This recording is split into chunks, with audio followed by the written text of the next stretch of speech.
There's a final command that I want to show you here called resizing your canvas. So in other words, we're not going to be resizing your image. We're going to be resizing imagine the piece of paper that you can work inside Photoshop. In other words, the workable space inside your document. So what I'm going to do is I'm going to double click on my gray background to go and open up another project file here. You can really use any file that you want. It doesn't really matter a whole heck of a lot. I'm going to grab barn1detail.jpg. Go ahead and pop that guy open. As I say, I'm not referring to resizing the actual image, making the pixels in the image larger or making the physical size of the image larger. What I'm talking about is increasing my workable space. Maybe I want to put some text across the top of the image, or maybe I want to put some additional content across the bottom without actually changing the size of my photo, right? So I'm just going to zoom out a little bit here. And what I'm going to do is I'm going to head up to my image menu and then down to a command called canvas size. And there's your keyboard shortcut, by the way, Command Option C or Control Alt C if you're working on the Windows side.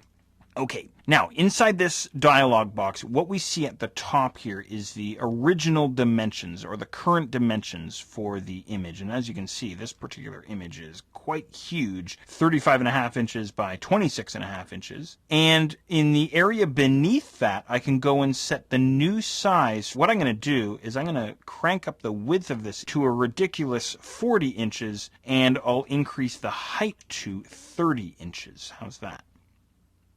Of course, I can come to these drop-down menus and change my unit of measurement if I want. And then finally, beneath that, I have my anchor area. Now imagine inside this little gray box here in the center, imagine that's where our two barn windows reside. As a matter of fact, it would be really helpful to have a tiny thumbnail graphic of our photo, because this is sort of our current photo as it currently exists, right? Let's say, for example, this extra space that I'm adding to my image, let's say, for example, I want to add that above my barn windows and also to the left of my barn windows. So then all I need to do is make sure I have my anchor positioned in the correct quadrant. So I'm just going to make sure that my anchor point is down in the bottom right corner. So in other words, I'm adding height onto the top and I'm adding width onto the left. Does that make sense? Or perhaps I could go to the top left corner, which would mean I'm adding width onto the right side of my image and below my image, right? So I hope that makes sense. It really is entirely up to you where you want to add on your extra space. But as I say, I want to add on my extra space above and to the left. So I'm going to make sure I'm down in the bottom right quadrant. Once I'm happy with that, I'm going to go ahead and click on OK. And that's all there is to it. Now what I get inside this new area is simply white, which I could then go and fill in, or I could add more photos to, or add more text to. So there you go, a neat little trick that you can use inside Photoshop, resizing your canvas.